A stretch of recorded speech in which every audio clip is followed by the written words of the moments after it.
Assalamualaikum warahmatullahi wabarakatuh. Hai teman-teman, gimana kabarnya hari ini? Apakah masih anxiety? Semoga teman-teman hari ini sudah berkurang banyak atau sembuh ya dari anxiety-nya. Kali ini saya merekam aktivitas saya ketika bepergian dari stasiun Cilacap menuju stasiun Bekasi. Sebelumnya saya mau minta maaf ke Mas, Mbak, Ibu, Bapak, adik, kakak yang terekam di video ini. Saya nggak tahu cara ngeditnya, ngeblurnya kayak gimana. Tapi mudah-mudahan kalian ikhlas apabila di antara kalian ada yang melihat video ini ya.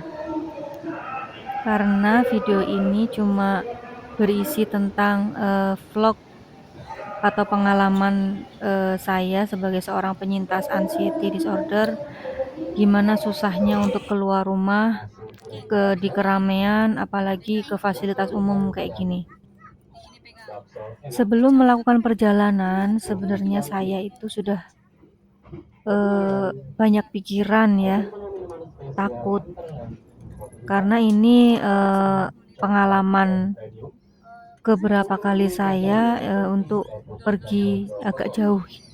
Biasanya dari Cilacap ke Jogja, tapi ini saya dari Cilacap ke Bekasi. Biasanya dari Cilacap ke Jogja itu sekitar 3 jam kurang lebih ya, naik kereta api. Nah, sekarang saya ke Bekasi itu sekitar 5,5 jam, teman-teman.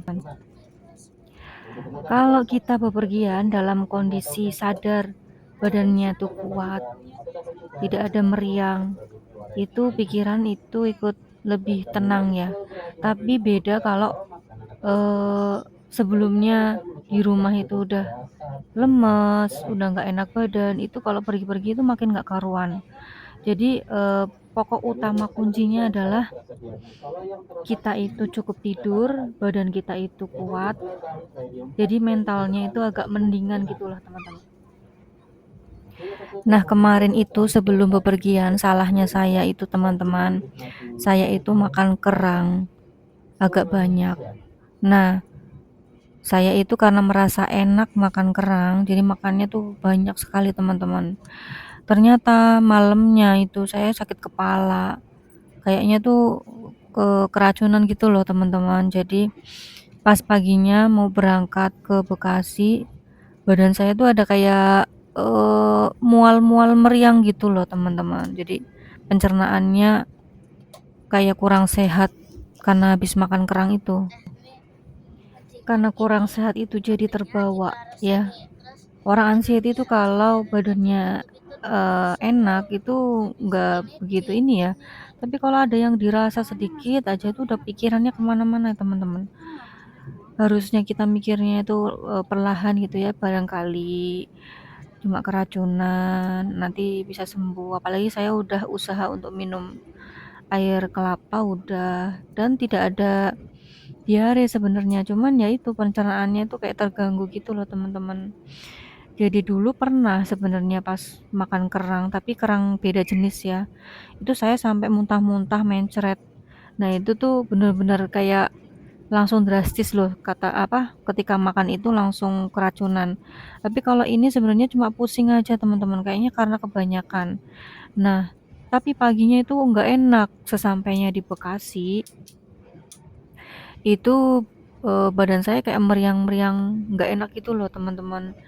Jatuhnya pikirannya jadi ikut sakit, anxiety-nya naik lagi.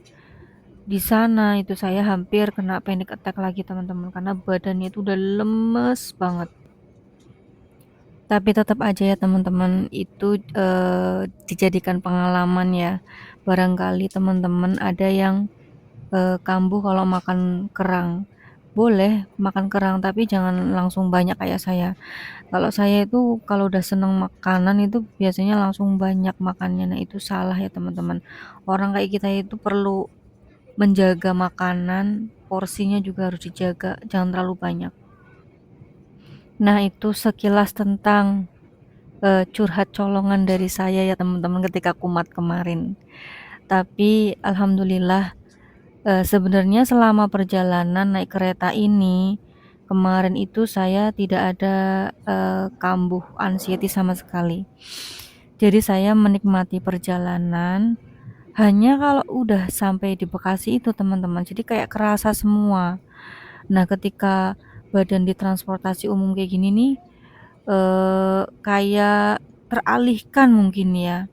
Jadi sensasi badannya itu nggak terlalu terasa. Saya enjoy menikmati perjalanan ini selama kurang lebih 5,5 jam.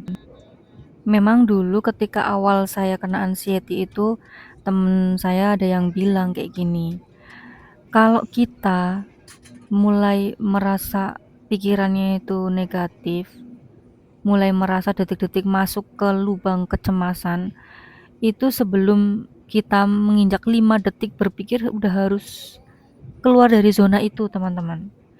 Nah, orang kayak saya itu susah. Apalagi saya itu basicnya itu ada kecenderungan OCD. OCD-nya saya itu ngecek-ngecek sesuatu, teman-teman. Jadi ceritanya, dulu sebelum saya menikah, ketika masih remaja gitu ya, itu ibu saya punya anak adik saya ya, yang masih bayi, ketiduran. Nah, nggak taunya kompor di belakang rumah saya itu meledak, teman-teman. Kompornya kompor minyak, bukan gas ya. Dulu itu musimnya kompor minyak waktu saya masih remaja, masih kecil lah. Nah, itu kompor ibu saya kan ada tiga. Tiga-tiganya itu meledak, teman-teman. Jadi menimbulkan api yang sangat besar. Nah, mungkin dari situ saya tuh kayak trauma. Dari trauma itu, teman-teman, sejak saat itu tuh saya kalau bawaannya itu ngecek kompor terus. Mau ngapain saya ngecek kompor. Mau pergi ke sekolah saya ngecek kompor dulu. Bahkan kalau mau tidur itu saya harus ngecek kompor, teman-teman. Jadi memang udah ada basicnya. Mengulang-ulang sesuatu. Jadi sampai titik terparahnya itu ketika saya sudah menikah.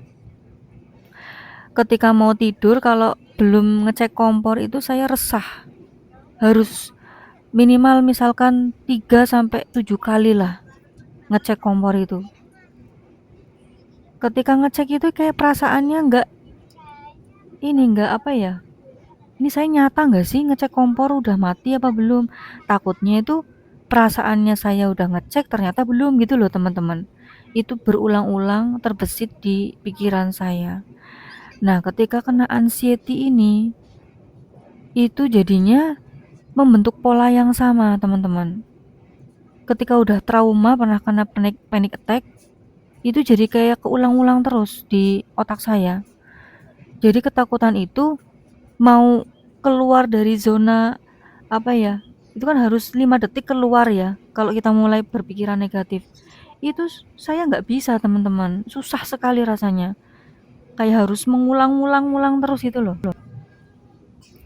Nah, untuk memutuskan siklus itu, saya belajar nafas itu, teman-teman. Jadi saya pikir kenapa nafas gitu ya. Itu ternyata memang kalau kita itu udah bisa mengolah nafasnya itu, teman-teman, itu oksigen yang masuk ke kepala kita kan akan lancar ya. Nah, ketika kepala kita udah lancar, oksigennya udah terisi oksigen, itu pikiran kita itu akan lebih slow, nggak terlalu kenceng gitu loh, teman-teman. Nah, kadang-kadang kalau saya menjelaskan seperti ini ke orang-orang yang normal, nggak ngalamin, itu akan kesusahan, susah untuk mengerti. Tapi kalau teman-teman yang ngalamin sama itu kayak langsung, nah iya seperti itu, susahnya itu seperti itu. Makanya orang kayak kita ya teman-teman, kalau mau curhat itu tidak bisa sembarangan ke sembarang orang yang nggak paham. Alih-alih kita mau melegakan pikiran, nanti malah kita itu jadi nambah pikiran lagi, teman-teman. Kalau cerita itu saya sarankan ke orang yang memang mengerti atau profesional sekalian seperti psikolog maupun psikiater kalau teman-teman mau minum obat. Kalau saya sendiri tidak minum obat ya teman-teman, tapi memang saya pernah ke psikiater. Nah, tapi obatnya nggak saya minum, teman-teman, karena saya masih inilah berusaha untuk sembuh tanpa obat. Tapi untuk teman-teman yang sudah berobat, tidak apa-apa juga, nurut sama dokternya. Jangan langsung stop di tengah jalan, itu tidak boleh. Nanti kalau dokternya sudah merasa cukup, ya nanti akan di stop sendiri, teman-teman. Nah, ini kita ngelihat sawah ya, enak sekali sebenarnya. Kalau ngelihat sawah itu ijo-ijo, itu bikin hati kita itu lebih nyaman gitu, teman-teman. Nah, bandingkan nanti ketika saya ke mall ya. Nah, di Bekasi itu saya tuh jalan-jalan ke mall, teman-teman. Nggak tahu mau jalan-jalan kemana. Tapi kalau selama perjalanan ini, alhamdulillah ini banyak sawah, banyak hijau-hijau. Jadi sedikit tenang lah melihatnya itu, teman-teman. Kali ini kita pindah, eh, saya udah di mall ya, teman-teman. Ini waktu itu saya ke Sumarekon, bener-bener padet menurut saya. Karena kalau saya ke mall di daerah Banyumas, itu nggak terlalu ramai banget, teman-teman. Nah, saya pikir tuh akan seperti itu ya. Nah, ketika saya jalan itu ternyata ya Allah, banyak banget orangnya, banyak banget suaranya. Itu menit-menit pertama itu saya masih bisa handle itu. Saya coba jalan-jalan ini, naik lift, naik eskalator. Terus saya coba lihat-lihat. Nah, begitu makin lihat banyak orang itu, kepala saya udah mulai oleng, teman-teman. Kayak kayak dengar suara mereka itu di kepala saya tuh bikin bingung. Apalagi kalau misalkan mallnya itu dingin banget ya, teman-teman ya. Udah dingin, banyak orang, kepalanya bingung. Teman-teman pasti tahulah rasanya. Nah, orang kayak kita itu mudah sekali stres, teman-teman. Itu kenapa kalau orang anxiety yang lagi kumat itu nyarinya kamar mandi, karena di dalam kamar mandi itu sepi. Kalau sepi kita itu clear ya, telinganya clear, matanya clear, nggak ngelihat banyak orang. Itu kita akan langsung lebih tenang gitu. Tapi kalau rame kayak gini, teman-teman, itu eh, pikiran kita udah kayak nggak bisa dikendalikan sama kita. Karena matanya udah lihat kemana-mana. Nah, tapi karena saya itu nggak mau terpuruk ya di dalam rumah terus. Saya itu merasa kayak Tarsan, teman-teman, saat itu. Bertahun-tahun di rumah, nggak pernah kemana-mana. Keluar dari rumah itu kayak Tarsan, keluar dari hutan. Takut lihat orang, takut lihat, apa namanya, takut dengan gedung-gedung yang tertutup, suara-suara banyak orang. Nah, kalau misalkan saya sudah melatih sering-sering kayak gini, masih tetap kambuh, itu memang artinya ada sesuatu yang masih nggak beres gitu loh. Bukan karena saya tuh lama nggak keluar. Nah, ini saya jalan-jalan ke Bekasi ini sudah saya latih, teman-teman. Saya sudah sering latihan keluar-keluar, terus kumpul-kumpul sama orang itu udah sering, tapi tetap kambuh juga karena eh, menerima banyak apa ya? Kalau orang bilang itu stimulan ya, terlalu overstimulasi ya, baik mata, baik pendengaran. Nah, terus banyak cahaya juga. Nah, saya juga kalau lihat cahaya terang itu matanya sensitif, teman-teman. Jadi kalau lihat cahaya matahari yang silau itu saya juga mudah kumat. Nah, itu jadi pas saya jalan-jalan kayak gini, saya mencoba jalan menikmati sambil atur nafas, jalan menikmati sambil atur nafas, tapi tetap kalau banyak orang kayak gini, energi saya langsung cepet habis, teman-teman. Jadi saya sudah bawa bekal juga ya, bawa air putih itu selalu saya bawa karena orang-orang kayak kita itu mudah kering tenggorokannya. Kalau kering tenggorokannya mungkin bisa panik juga kita. Karena kok tenggorokannya kering ya, saya bawa minum.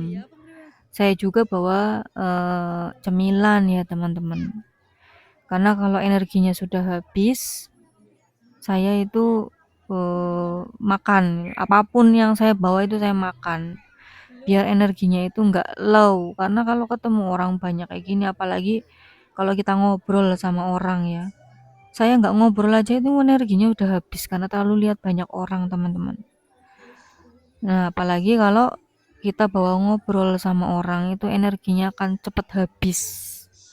Dan itu wajar, beberapa teman yang intens komunikasi itu memang seperti itu. Nah, saya tuh ke mallnya ternyata udah nggak kuat, teman-teman. Langsung saya pulang lagi ke hotel tempat menginap saya ini ya, teman-teman ya. Itu begitu udah suasananya tenang kayak gini, kembali normal lagi, teman-teman.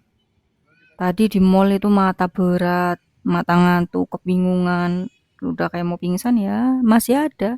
Padahal saya itu hampir tiap hari bawa sosialisasi sama orang-orang. Tetap saya itu menjalankan seperti kehidupan normal. Padahal aslinya masih nggak normal ya, teman-teman, kalau untuk pergi-pergi. Tapi kalau udah di dalam rumah, di dalam penginapan kayak gini lebih mending. Nggak yang terlalu tersiksa banget ya, teman-teman. Untuk teman-teman yang masih di dalam rumah, saya sarankan tetap coba keluar rumah meskipun cuma di teras. Seperti saya dulu juga sama. Awal-awal itu cuma di teras doang. Terus lama-lama jalan-jalan ke sekeliling rumah ya. Terus habis itu saya coba ke pasar, coba ikut nganterin anak saya sekolah. Kalau untuk naik motor saya belum bisa, teman-teman, belum bisa nyetir sendiri, belum bisa bawa kendaraan sendiri. Itu saya bonceng, orang bonceng aja masih banyak sensasi ya, teman-teman, sebenarnya. Jadi kalau bawa motor sendiri itu saya merasa belum mampu. Nah, teman-teman barangkali ada yang punya pengalaman takut bepergian atau kita mau sharing-sharing sesuatu, silakan tinggalkan di kolom komentar. Tapi tidak apa-apa ya, teman-teman. Ini hanya vlog saya. Alhamdulillah saya berani untuk keluar rumah, bepergian jauh dari kota saya, dari kota Cilacap menuju ke Bekasi. Nah, kurang lebihnya saya mohon maaf apabila ada salah kata ya, teman-teman ya. Terima kasih. Wassalamualaikum warahmatullahi wabarakatuh.